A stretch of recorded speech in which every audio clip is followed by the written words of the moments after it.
करण्यासाठी धाराशिवच्या रेल्वे स्टेशनला येतो त्यावेळेस जनरल डब्याची जी अवस्था असते ती अतिशय बघवत नाही।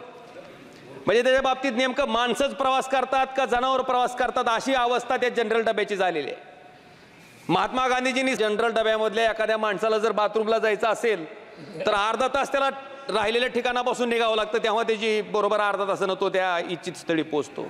इतकी दुरावस्था त्या जनरल डब्याकडे आलेल्या रेल्वे गाडी आली बिदरवरनं की अक्षरशः जनरल डब्यामध्ये घुसण्यासाठी लोकांनी मधनं दरवाजे बंद केलेले असतात, ही लोक बाहेरून वाजवत असतात की उघडा उघडा दार उघडा, अशी बिकट अवस्था त्या ठिकाणी करण्यासाठी धाराशिवच्या रेल्वे स्टेशनला येतो त्यावेळेस जनरल डब्याची जी अवस्था असते ती अतिशय बघवत नाही। म्हणजे त्याच्या बाबतीत नेमकं माणसंच प्रवास करतात का जनावर प्रवास करतात अशी अवस्था त्या जनरल डब्याची झालेली आहे। महात्मा गांधीजींनी सांगितलं की खरा ग्रामीण भारत हा गावात राहतो, त्या सामान्य माणसाचा विचार करून देश चालवणं आपण अपेक्षित आहे। बुलेट ट्रेन झालं, वंदे भारत झालं, ठीक आहे, त्याच्याबद्दल आमचं काही म्हणणं नाही, पण या जनरल डब्यामध्ये प्रवास करणाऱ्या लोकांची व्यथा, अवस्था, परिस्थिती आपण त्या ठिकाणी जाणून घेणं गरजेचं आहे। आपण त्यांना सुद्धा माणूस म्हणून त्या ठिकाणी त्यांचं जाणं, त्यांचा प्रवास त्या ठिकाणी मान्य करणं गरजेचं आहे आणि जनरल डब्याची सुद्धा तेवढ्या प्रमाणात संख्या वाढवणं गरजेचं आहे, त्यांचा प्रवास सुसह्य करणं गरजेचं आहे। कारण जनरल डब्यामधल्या एखाद्या माणसाला जर बाथरूमला जायचं असेल तर अर्धा तास त्याला राहिलेल्या ठिकाणापासून निघावं लागतं, तेव्हा त्याची बरोबर अर्धा तासानं तो त्या इच्छित स्थळी पोहोचतो। इतकी दुरावस्था त्या जनरल डब्याची झालेली आहे।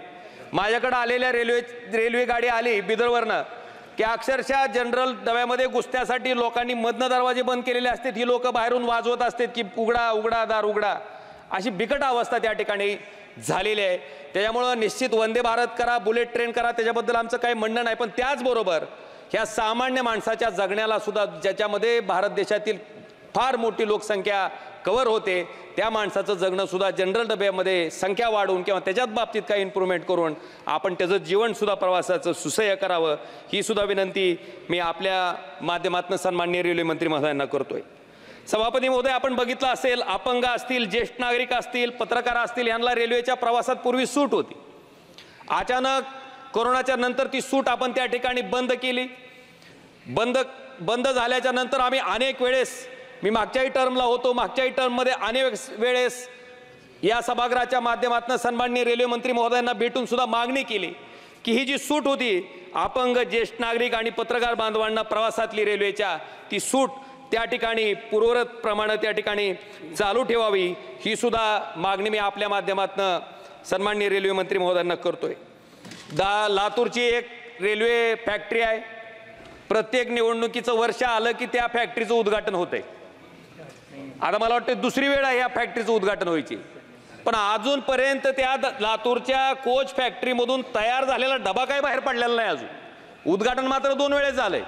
त्यामुळं जे काही करायचंय ते नुसतं फक्त निवडणुकीच्या पुरतं, उद्घाटनाच्या पुरतं मर्यादित न राहता आपण जी घोषणा, जे आश्वासन त्या ठिकाणी त्या भागातल्या जनतेला दिलंय ते आश्वासन पूर्ण होण्याच्या दृष्टीनं लवकरात लवकर डब्याची निर्मिती त्या ठिकाणी त्या रेल्वे कोच फॅक्टरीमधनं लातूरच्या व्हावी, ही सुद्धा कळकळीची मागणी मी आपल्या माध्यमातून सन्माननीय रेल्वे मंत्री महोदयांना करतोय।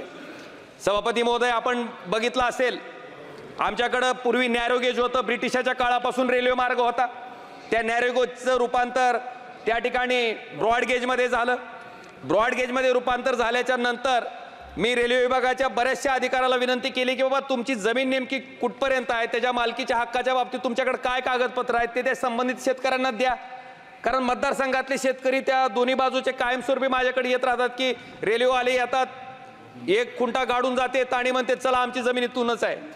तर सन्माननीय रेल्वे मंत्री महोदयांना माझी विनंती आहे की नेमके त्या बॉर्डर कुठं आहेत, रेल्वेच्या मालकीच्या संदर्भात काय कागदपत्र रेल्वेकडे आहेत ते रेल्वे विभागाला द्यायला लावून त्या सुद्धा शेतकऱ्याच्या बाबतीत आपण सहानुभूतीपूर्वक विचार करून त्यांच्या जमिनीच्या सुद्धा रेखा ज्या आहेत त्या ठरवून त्या ठिकाणी देणं गरजेचं आहे। संपवतो सभापती महोदय, प्लीज वाइंड अप। संपवतो।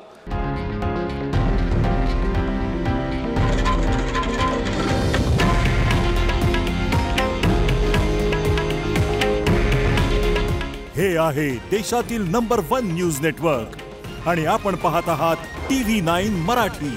काळजी तुमची, हित महाराष्ट्राचं।